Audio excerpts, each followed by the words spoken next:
नमस्कार, मैं हूं ब्रजेश चौकसे और आप देख रहे हैं हमारा खास कार्यक्रम अटेंशन। और अटेंशन में चर्चा होगी आदिवासियों का साथ, मोहन की सौगात। जी हां, बिरसा मुंडा की जयंती पर मोहन सरकार ने सौगातों का पिटारा खोल दिया है। राष्ट्रीय जनजाति गौरव दिवस कार्यक्रम में मोहन सरकार ने आदिवासियों को कई सौगातें दी, जिस पर अब सियासत भी शुरू हो गई है। कांग्रेस आदिवासियों के मुद्दों को लेकर बीजेपी से सवाल पूछ रही है, लेकिन सवाल यह है कि आखिर क्यों कांग्रेस मोहन सरकार की सौगातों को राजनीतिक चश्मे से देख रही है। क्या बीजेपी को मिलता आदिवासियों का साथ कांग्रेस को रास नहीं आ रहा? आज चर्चा इन्हीं सवालों के आसपास करेंगे, लेकिन पहले देखिए रिपोर्ट।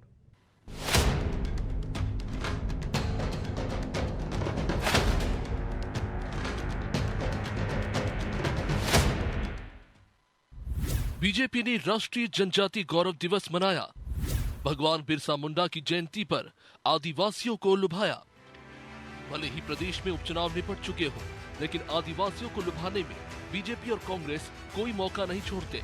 लिहाजा भगवान बिरसा मुंडा की जयंती पर मोहन सरकार ने आदिवासियों को कई सौगातें दी। शहडोल में बिरसा मुंडा की जयंती पर आयोजित राष्ट्रीय जनजातीय गौरव दिवस कार्यक्रम में प्रधानमंत्री मोदी वर्चुअली शामिल हुए।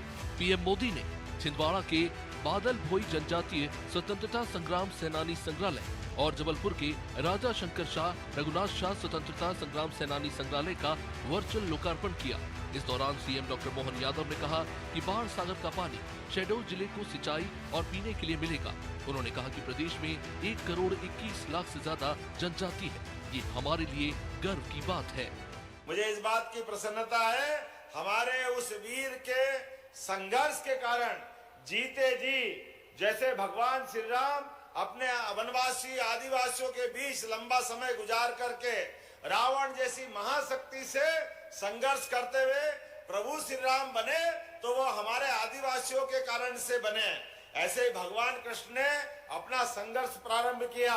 बाल ग्वाल ऐसे ही सभी के बीच में आजादी के बाद आदिवासियों के लिए इतना सम्मान देने का, उनके गौरवशाली इतिहास को देश के सामने लाने का अभियान अगर किसी ने चलाया है तो यशस्वी प्रधानमंत्री श्रीमान नरेंद्र मोदी जी ने चलाया है।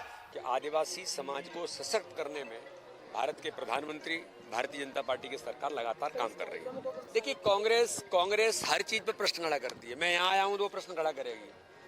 अरे भाई, मैं आया हूँ, मेरी श्रद्धा है, आप आइए, किसने मना किया है? तो हर चीज में कांग्रेस को नकारात्मक दिखती है, इसलिए कांग्रेस नकारात्मक होती चली जा रही है और इसलिए जनता भी कांग्रेस को नकार रही है। ऐसा कहा जाता है कि आदिवासी ही मध्य प्रदेश की सत्ता की चाबी है। 2018 के चुनाव में भी जयस के सहारे आदिवासियों का साथ कांग्रेस को मिला था, जिसके बाद वो सत्ता में काबिज हो पाए। लिहाजा वो आदिवासियों को लुभाने के लिए भगवान बिरसा मुंडा की जयंती पर बीजेपी को घेर रही है और पेसा एक्ट समेत कई मामलों को लेकर उसने सवाल भी पूछे हैं। गौरव दिवस के रूप में बिरसा मुंडा की जयंती मनाना चाह रहे हैं। प्रदेश की सरकार आदिवासियों के लिए बड़े आयोजन तो करती है, लेकिन आदिवासियों के विकास की बात कहाँ करती है? मेरे मोहन यादव जी से कुछ प्रश्न है। क्या पेशा कानून आदिवासी क्षेत्र के अंदर उसका क्रियान्वयन सही तरह से हो, ये आप सुनिश्चित कब करेंगे, ये बताएं। मैं ये भी चाहूँगा कि आपने 9 अगस्त को छुट्टी नहीं दी थी विश्व आदिवासी दिवस को लेके, क्या सरकार इस पर छुट्टी घोषित करेगी, ये भी स्पष्ट करे।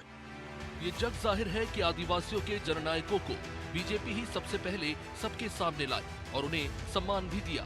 फिर चाहे बात हबीबगंज रेलवे स्टेशन का नाम रानी कमलापति करना हो या फिर आदिवासी जननायक तांटिया मामा का बलिदान दिवस मनाना, बीजेपी ने आदिवासियों के बीच पैठ बनाने की पूरी कोशिश की है। और अब बीजेपी हर साल बिरसा मुंडा की जयंती पर राष्ट्रीय जनजातीय गौरव दिवस मनाकर उन्हें सौगात दे रही है, जो शायद कांग्रेस को पच नहीं रहा। ब्यूरो रिपोर्ट, अनादि टीवी।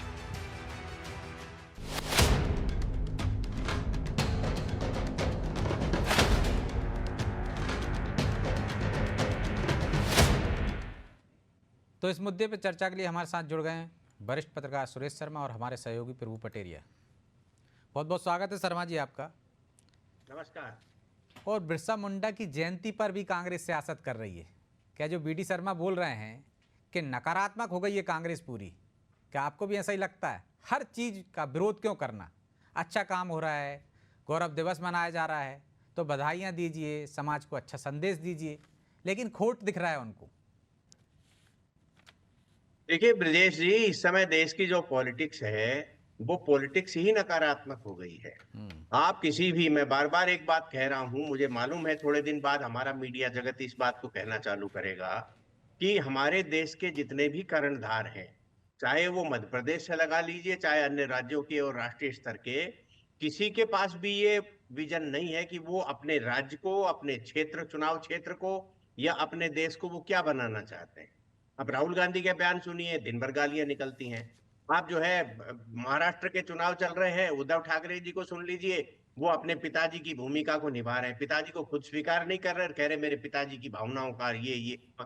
तो ये जो बातें हैं ये स्पष्ट है इससे कि पॉलिटिक्स विजनलेस होती जा रही है धीरे धीरे।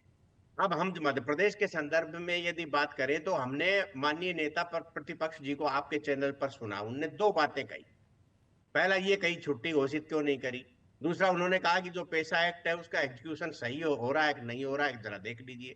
इसका मतलब ये हो गया कि उन्होंने ये स्वीकार किया कि पैसा एक्ट बन चुका है जो आदिवासियों में काम कर रहा है, उसका क्रियान्वयन सही हो रहा है कि नहीं हो रहा है ये उनको आशंका है, एक छुट्टी चाहिए उनको। अब वो दिन भर तो छुट्टी पे रहते हैं, अपने कामों में लगे रहते हैं, उनके काम तो सब जग जाहिर है कि वो क्या करते हैं। तो कहने का अभिप्राय सीधे सीधे ये है कि आपने आदिवासी समुदाय के बारे में क्या किया। मैं आपको मेरा एक छोटा सा अनुभव बताता हूँ।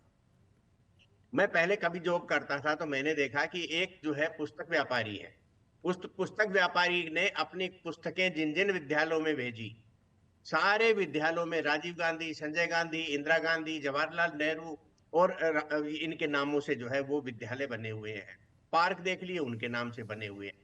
एक सागर विश्वविद्यालय है जहां इनका नाम नहीं है। लेकिन आपको ब्रजेश जी चौंकाने वाली बात कहता हूं, सागर के यदि आप होंगे तो आपको मालूम चल जाएगा, या किसी सागर के मित्र से पूछना, जो लाइब्रेरी है उसका नाम ही इस खानदान के नाम से रख दिया गया।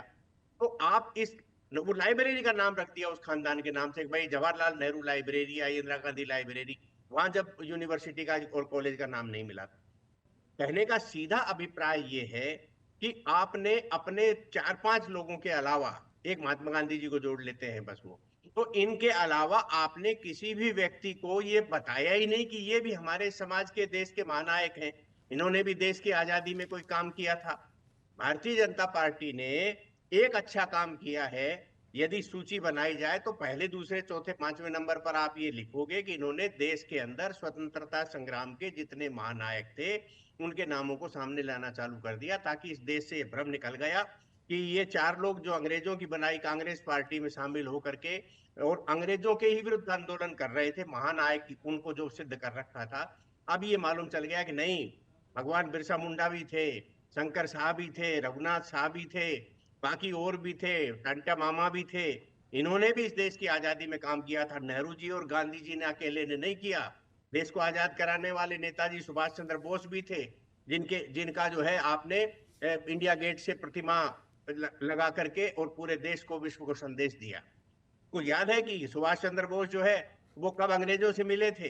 और आप बताइए कि जिन्होंने जेलों में किताब लिख दी, और किताब लिख करके जेल में किताब लिखने वाले लोगों को हम ये कह रहे हैं कि वो हमारे देश के महानायक थे, और भगवान बिरसा मुंडा को हम भूल रहे हैं कि वो साहब महानायक नहीं थे, या महानायक बताने वालों की आप आलोचना कर रहे हो, छुट्टी दे दो साहब, ये डिमांड कर रहे हो उसके अंदर, ये कोई स्तर वाली डिमांड है। तो मेरा कहने का सीधा सीधा ये है कि नकारात्मक पॉलिटिक्स करने वाले लोग, विजनलेस लोग, उनको यही नहीं मालूम कि आज समाज को क्या जरूरत है, आज देश को क्या जरूरत है, आप किस प्रकार की इकोनॉमी होना चाहिए, किस प्रकार का डिफेंस होना चाहिए, किस प्रकार की अन्य जो हमारी योजनाएं हैं, मेक इन इंडिया होना चाहिए कि नहीं होना चाहिए। मैं कल परसों पार्क में था प्रभु जी, तो वहां एक सज्जन, मतलब 3 लोग मेरे पीछे चल रहे थे, मैं आगे चल रहा था, पीछे से उन्होंने आवाज, बातें करते करते में मुझे एक आवाज महत्वपूर्ण, जो अपनी खबर की दृष्टि से होती है ना, जिसपे नजर चली जाती है, दृष्टि चली जाती है, विचार चला जाता है, तो वो ये कह रहे थे कि साहब राहुल गांधी जी बार बार ये कहते हैं कि नोटबंदी से क्या फायदा हुआ।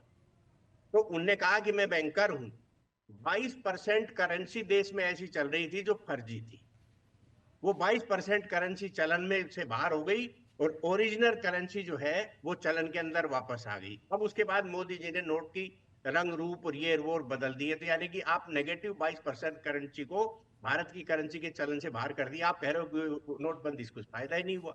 आपको अकल होना चाहिए ना, कम से कम इतना समझने की कि आप किस बात की गलती निकाल रहे हो। तो आपको ये जी वो बैंक वाले रिटायर हो गए थे कि अभी सर्विस में है? नहीं, रिटायर हो गए। रिटायर हाँ, होने के तभी बाद ही उनको घूमने पता नहीं आता है। होगा कि 500 के नकली नोट अभी भी आ रहे हैं। हाँ, तो अभी नए वाले आ गए, जी। पुराने वाले कहाँ हैं? जी, भाई नए वाले। जो हाँ 500 के नकली नोटों का चलन जो है वो तो बाद में शुरू करा ना भाई। जो गिरोह है वो तो यही काम करेगा ना, तो उसने इसमें प्रवेश कर लिया। आपके सुझाव के बाद हो सकता है मोदी जी रंग बदल दें इसका। पर मैं कहना, मेरा सीधा सीधे कहना ये है कि आपको ये जानकारी में आना चाहिए कि इस देश की रिक्वायरमेंट क्या है। आज इस देश की रिक्वायरमेंट ये है कि बहुसंख्यक समाज के प्रति आपके विचारों में बदलाव आना चाहिए।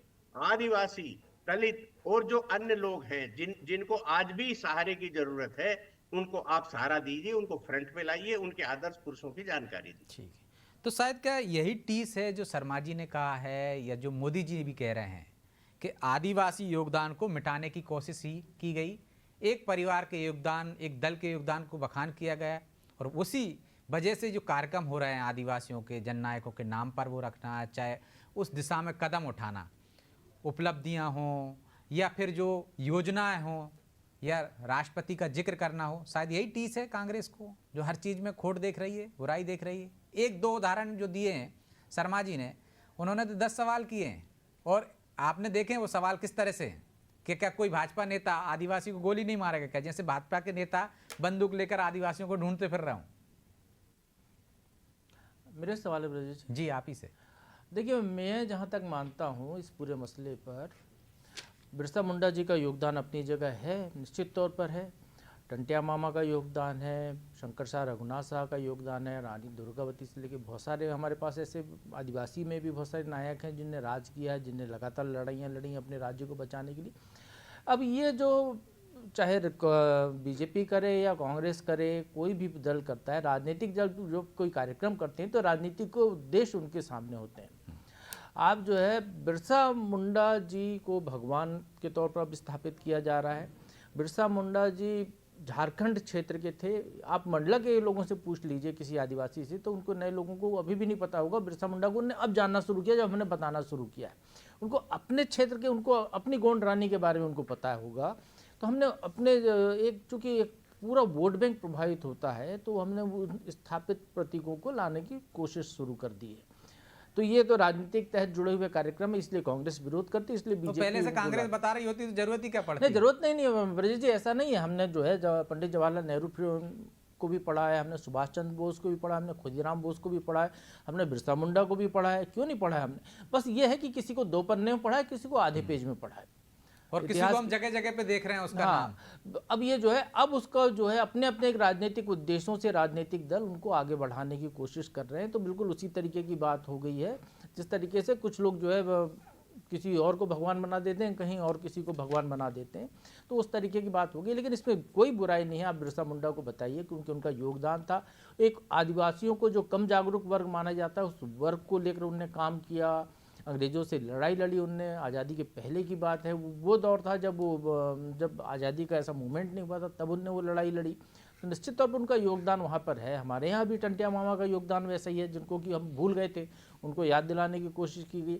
लेकिन एक मध्य प्रदेश के लिहाज से यदि हम बात करते हैं, तो आप केवल प्रतीकों को याद कीजिए साल में एक बार, ये ज़रूरी नहीं है।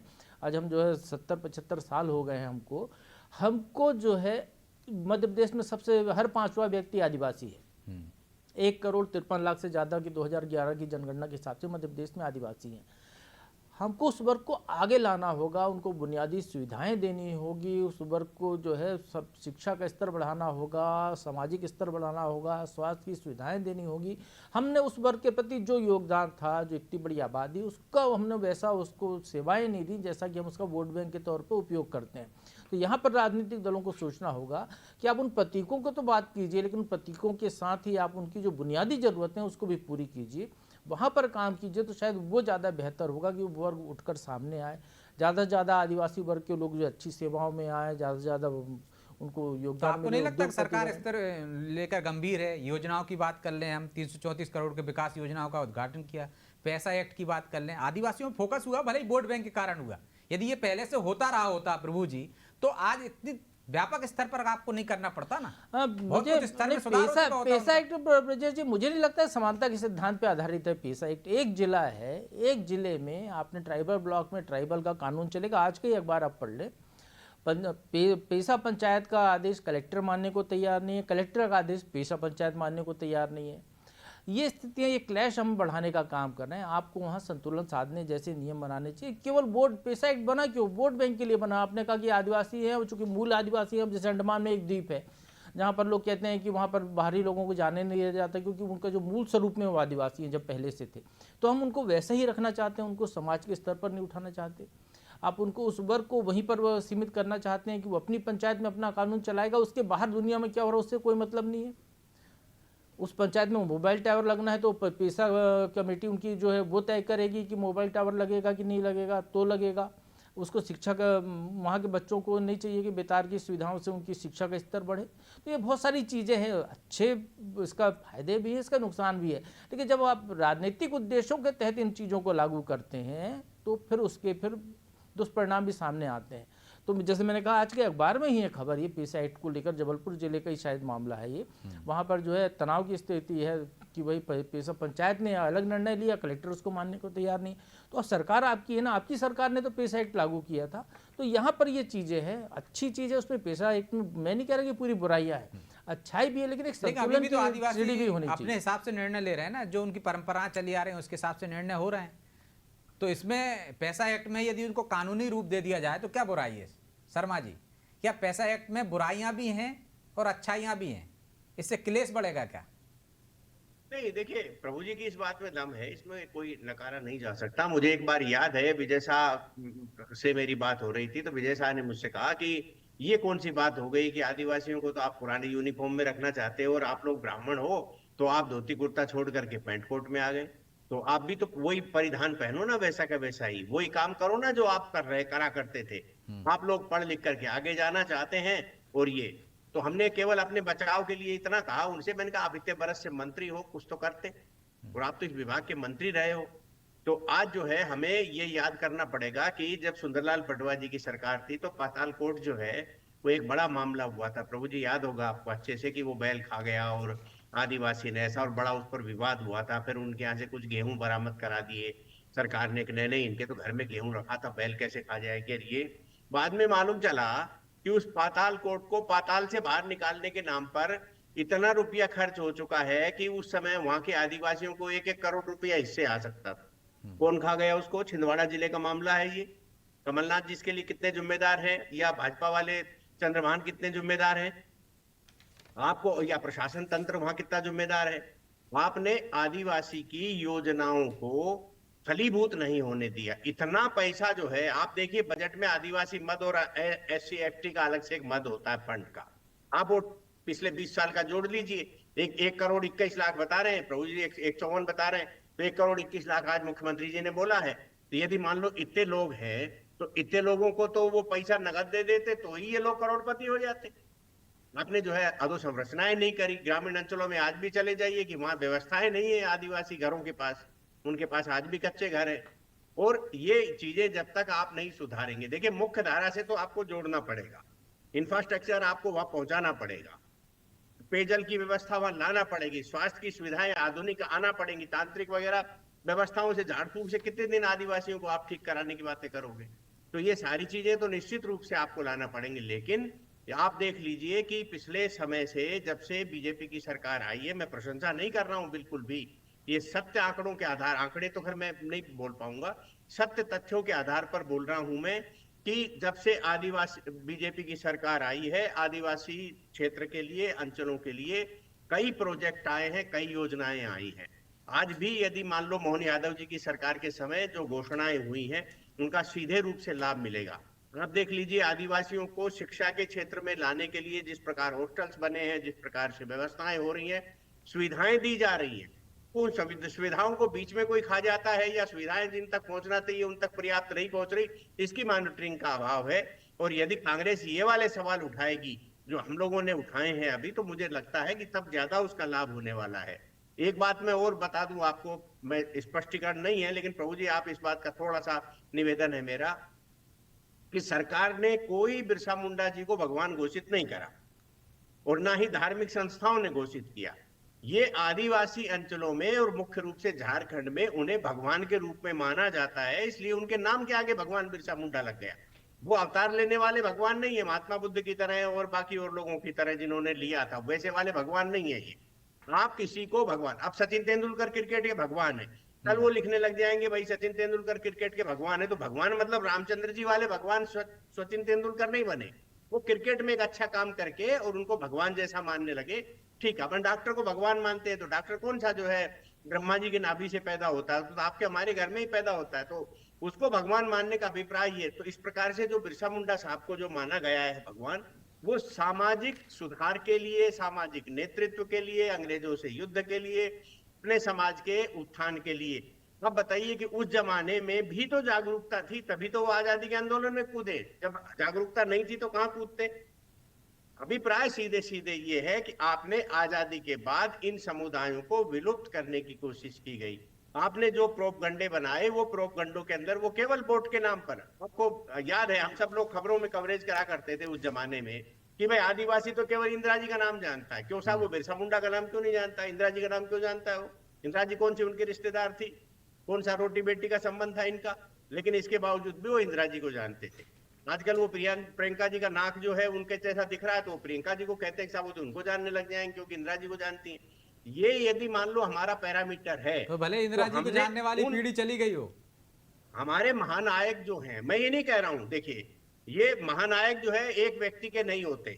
मैं बार बार इस निवेदन करता हूं सबसे कि यदि हम बाबा साहब अम्बेडकर को केवल दलित समाज तक सीमित कर देंगे और या जो है नए नव बुद्धिस्टों में जो है महात्मा गौतम बुद्ध का विकल्प जो है आप बनाना चालू कर देंगे कि भाई महात्मा गौतम का बुद्ध जो ये था बौद्ध धर्म अलग था और अंबेडकर साहब ने एक और सृजन कर दिया और एक नया बौद्ध धर्म बन गया। ये जो विकृतियां हैं, इन विकृतियों की बात नहीं कर रहा हूँ। महात्मा बुद्ध जो है ना, ये बाबा साहब अंबेडकर जो है वो मेरे भी उतने ही हैं, उनके भी उतने ही। आप जातियों में मत बाती है। उनका भाई लोधी जो है वो लोधियों की हो गई, हमारी नहीं है। ये कौन सी बात हो गई?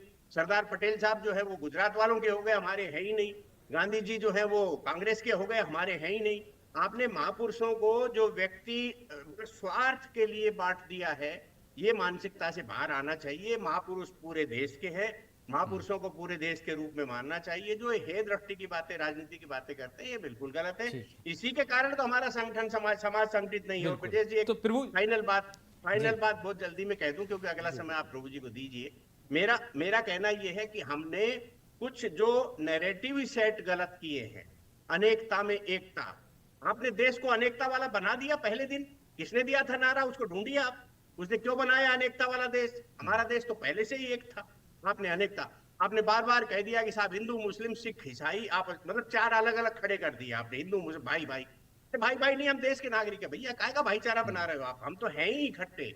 आपने हमको अलग अलग दिखाने की कोशिश की। आज आप कह रहे हो कि आज की पीढ़ी गलत कर रही है।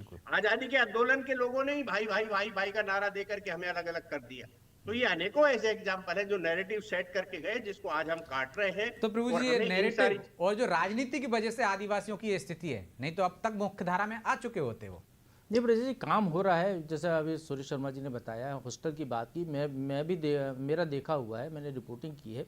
उन हॉस्टलों में जहाँ पे जो है रुई के पुराने गद्दे होते थे, जिनमें बहुत ख़राब हालत में, वहाँ पर जो उनको डनलप जैसे गद्दे देने का प्रयोग किया। अच्छे पेयजल की व्यवस्थाएं वहाँ पर की गई। एकलव्य विद्यालय खोले गए शिक्षा को लेकर। सड़कें वो आदिवासी क्षेत्रों तक बनाई गई हैं। प्रधानमंत्री ग्रामीण सड़क योजना में बहुत सारी सड़कें भी गई हैं, गांव-गांव तक पहुँच गई हैं। एक तरीके से कहें कि जो बिल्कुल गांव में रहता था, आज की तारीख में वो जो है तीर कमान ही चलाता था, वो आज की तारीख में मोटरसाइकिल भी चलाने लगा है। विकास से वो जुड़े हैं और तेज़ी से उन तक पहुंचने की ज़रूरत है कि उस वर्ग को और आगे बढ़ाया जाए। तो सरकार जो योजनाएं बना रही है अच्छा है, मतलब आप याद करते हैं इस बहाने कम से कम एक दिन आदिवासियों के बीच में पूरे देश का ध्यान जाता है, कुछ विरोधियों का भी ध्यान जाता है। इस बहाने कुछ कामों की घोषणाएं होती हैं, नए काम वहाँ पर पहुँचते हैं, सरकार वहाँ तक पहुँचती है आपके दरवाजे तक। तो प्रयास अच्छे हैं और तेज़ी से इसमें प्रयास हों तो और बेहतर होगा, क्योंकि आबादी बहुत बड़ी है। निश्चित तौर पर और तेज़ी से प्रयास होना चाहिए। बहरहाल हमारे पास समय नहीं है, इसलिए चर्चा को यहीं विराम देंगे।